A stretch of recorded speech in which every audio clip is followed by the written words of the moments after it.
Okay, so you know that feeling, right? When you finally find that perfect place, a home, and you can almost picture it, you know, like your whole future unfolding there, kids growing up, holidays, all of the good stuff. Yeah, I get that. But what if, like, that dream suddenly turned into something completely unsettling? That's exactly what happened to Derek and Maria Broaddus. Oh, wow. Yeah, so we've done a deep dive for you today. A ton of research articles, notes all about this crazy story of the Watcher at 657 Boulevard. 657 Boulevard. Yeah, in Westfield, New Jersey. And let me tell you, the more we dug into this, the weirder it got. Oh, I bet. Yeah. These stories always have so many layers to them. It's never just like a simple answer, right? Right, exactly. Yeah. So just imagine Derek and Maria, right? A family with 3 kids looking for that ideal place to settle down. Hmm. They find this 6-bedroom house, 657 Boulevard. It seemed perfect, you know, quiet neighborhood, the whole 9 yards. Like a picture-perfect place. Yeah, exactly. They were ready to, put down roots, start that new chapter. Hmm. So they go all in, invest everything, buy the house, close the deal, and they're like buzzing with excitement. I can only imagine. Right. And then just days later, Mm-hmm. this letter shows up addressed to the new owner. No return address, nothing like that. Just those words. To the new owner. Spooky already. Right. I mean, imagine you're Derek. You see that letter. Yeah. You probably think it's just a welcome note from a neighbor, you know? Yeah, totally. Like, Yeah. welcome to the neighborhood. Some friendly advice, maybe? Yeah, exactly. But as we'll get into this, first letter was so far from that. I bet. It was more like the start of something really, really creepy, like a campaign of terror almost. Oh, wow. Okay, so what did it say, this letter? Well, so Derek opens it up, expecting them, welcome to the neighborhood kind of thing. Mm-hmm. But instead, he finds this super unsettling message. Mm-hmm. It starts off normal enough, dearest new neighbor at 657 Boulevard.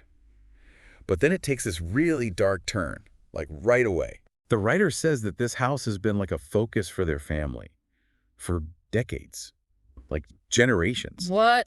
Yeah. So get this. Their grandfather apparently watched the house way back in the 1920s. Mm-hmm. Then the father took over watching it in the 1960s. Oh, my God. And now this person writing the letter, it's like their turn, they say. Your turn to watch. Yeah, it's like this weird family tradition of just watching this house, and they're waiting for its, like, second coming, they say. It's all so strange. That is bizarre. I mean, the fact that it's been passed down like that, it's almost like an obsession. Right. It's like this multi-generational obsession with this one property. Yeah. Super creepy. Yeah, definitely. And you said it gets even worse. Oh, yeah, it gets so much worse. Okay, I'm ready. So it gets even more sinister when the writer starts talking about the young blood. They're, like, happy that there are kids in the house now. Which, first of all, how did they even know that? That's creepy enough, right? Yeah, for sure. But then they Yeah. say, once I know their names, I will call to them too. Oh my God, no, that's terrifying. Right. It's like a direct threat to their children.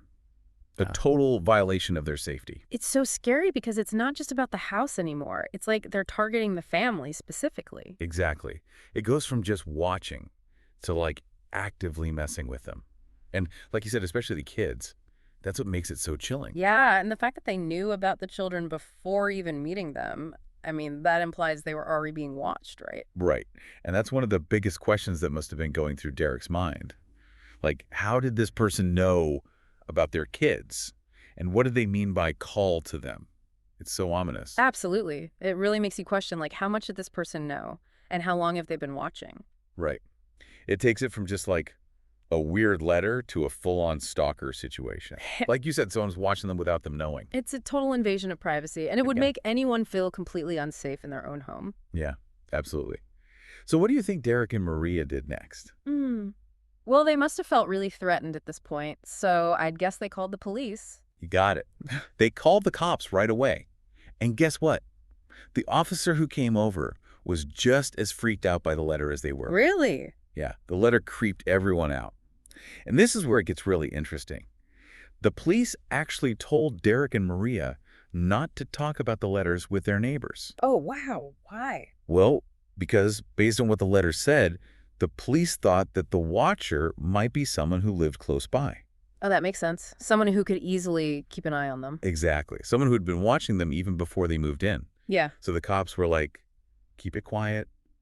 Don't tip anyone off. that's smart. But it also makes it so much creepier, right? Like, anyone could be the watcher. Exactly. It casts this like shadow of suspicion over the whole neighborhood. Yeah, you start to wonder, like, who can you trust? Who's been watching you this whole time? Right. And for a little while, maybe Derek and Maria were hoping that it was all just a really bad prank. like Yeah. some twisted joke. Yeah, you'd want to believe that, right? That Yeah, it's not actually something to worry about. totally. But then a second letter arrived? Yeah, and this one pretty much shattered any hope that it was a prank. This is when things got really real for them. Okay, so what was in the second letter? Well, this one was even more intense than the first.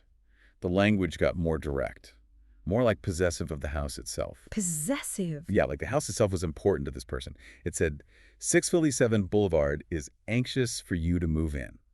Oh, wow. So it's like the house is a character now. Right, it's like this creepy character and their little nightmare. And then there's this line that is just so unsettling. It says, "It has been years and years since the young blood ruled the hallways of the house. Have you found out what's in the walls yet? Time will tell." What? That's so cryptic and ominous. What does that even mean, what's in the walls? Right. It's so vague and threatening. It just makes your mind race with possibilities. Like, are they talking about hidden rooms? Or like something buried in the walls? Or Mm. something even worse? Ugh, it's like they want to scare them, you know, make them paranoid about their own house. Exactly. And that reference to young blood ruling the hallways. It's like the house has this weird history in the watcher's mind, and Derek and Maria are messing with it somehow. Yeah, it's almost like they see themselves as the protector of the house or something. Right. And then the detail in the second letter, it's even more specific and invasive. The watcher knew which bedrooms the kids would be staying in. They knew about the renovations that they were doing. And even when Maria was home alone at certain Okay, times. so that is way too much information. Like, how could they possibly know all that? Right. It was obvious at this point that they weren't just casually watching from a distance. This person was paying very close attention to their every move. Like they were being stalked. It's like they were under constant surveillance. That's terrifying. Yeah, Derek was convinced that they were being watched in Yeah. real time, like every minute of the day. It would make anyone paranoid. Yeah, I can't imagine that feeling. Like you're never truly alone in your own home. Exactly. Uh-huh. So at this point, the big question is, who was the watcher? And the police looked into a bunch of possibilities. Okay, let's hear them.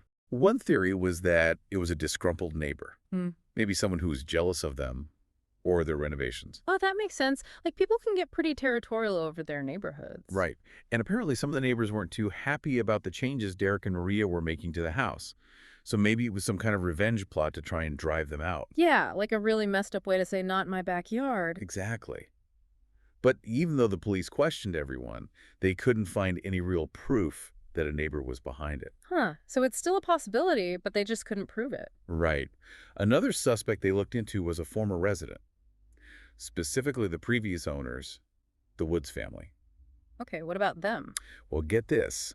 They actually had received one letter from the watcher before they moved out. Oh, really? Yeah, but here's the crazy thing. They just ignored it. They ignored it. Why? I don't know. Maybe it wasn't as threatening as the ones Derek and Maria got. Or maybe they just thought it was a weird prank and didn't think much of it. That's interesting. So it seems like the watcher might have been active even before Derek and Maria moved in. Exactly. It adds another layer to the mystery, right? Right. Like, how long has this person been watching the house?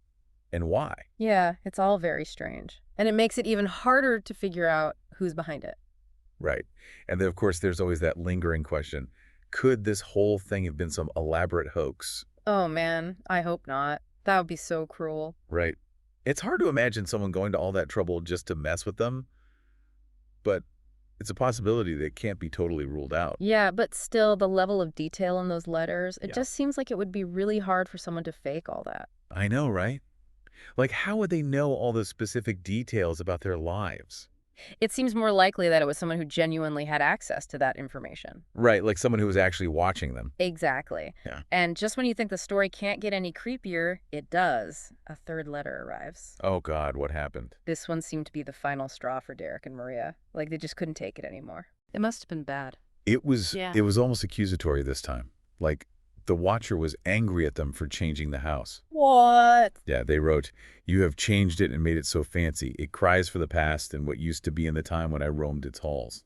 It's like they felt ownership over the house. Like Derek and Maria were messing with their territory. Right. And then that creepy line again, "The house is waiting for you." Like a threat, almost. Oh, it's just so unnerving. Like they're being haunted by this person they don't even know. Right. And after this letter, Derek and Maria made the decision not to move in. They just couldn't bring themselves to live there anymore. Oh man, that's heartbreaking. They must have been so disappointed and scared. I know, right? Their dream home had turned into a nightmare. And I bet it wasn't easy just to walk away from that financially either. Oh yeah, it was a huge mess. Right. They tried to sell the house, but no one wanted to buy it because of all the rumors about the Watcher. Yeah, who would want to move into a house with that kind of baggage? Exactly. They hired private investigators, security, everything. They even tried to get permission to demolish the house. But the town wouldn't let them. Wow, so they were stuck. Yeah, pretty much. For 4 years, they lived with this constant fear and uncertainty, always wondering who the Watcher was and what they might do. It's crazy how this anonymous person had so much power over their lives. Right. It's like they were held hostage by this mystery. They finally sold the house in 2018, but they had to sell it at a loss. Oh man, that sucks. So they lost money in their dream home because of this site. Exactly. It's a pretty tragic ending. But here's where the story gets even crazier. This was in 2017, just before they sold the house. Okay. They decided to rent it out. Hmm. Just to try and make something back on it. Makes sense. But I'm scared to ask what happened next. Well, you would think that whoever the Watcher was, they were just fixated on Derek and Maria, right? Yeah, that's what I would think. Like maybe they had a personal grudge or something. Right. But it turns out the Watcher wasn't done. Oh, God, no. Because the new tenants, they got a letter too. No. Yeah. And this is the line that will send chills down your spine. You wonder who the Watcher is. Turn around, maybe you already know me. Holy crap. That's terrifying. It's like this person's playing a game with them. Right. And it means that the Watcher wasn't just obsessed with Derek and Maria, they were obsessed with the house itself, no matter who lived there. Like the house is cursed or something. Right. And that ending line, maybe you already know me. It's like a threat and a taunt all in one. Yeah, it makes you think like, is the Watcher someone we've already heard about in the story? Or are they still out there lurking in the shadows? Exactly. So we're left with this giant question mark. Who was the Watcher? Was it a neighbor? A former resident? Someone else entirely? We may never know. It's one of those mysteries that just sticks with you, you know? It makes you question everything and everyone. And it really makes you think about that line, maybe you already know me. Like, could there be someone watching us right now? Someone we think we know? It's a scary thought.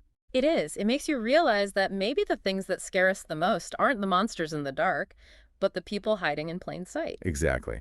And that's what makes this movie so unsettling. It's a reminder that sometimes the most terrifying things are the ones we can't explain.